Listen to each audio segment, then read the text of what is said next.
રાજકોટના માધાપર ચોકડી વિસ્તારમાં ફાયરિંગની ઘટના ઘટી। રામદેવ ડાંગર અને દિવ્યરાજસિંહ સરવૈયાએ ફાયરિંગ કર્યું।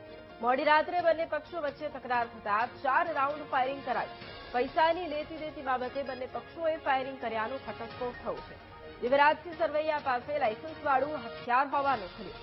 રામદેવ ડાંગર પાસે ગેરકાયદેસર હથિયાર હોવાનું સામે આવ્યું। સમગ્ર ઘટનામાં ગાંધીગ્રામ પોલીસે ગુનો નોંધી અને તપાસ પણ શરૂ કરી છે। ફાયરિંગની ઘટના બનેલ, જેમાં ફાયરિંગ કરનાર દિવ્યરાજસિંહ સરવૈયા તેમજ સામે રામદેવ ડાંગર બંને સામસામે હથિયારમાં દિવ્યરાજસિંહે 2 રાઉન્ડ ફાયર કરેલા, જેમાં કોઈ જાનહાની નહીં થઈ, કોઈને વાગેલ નથી।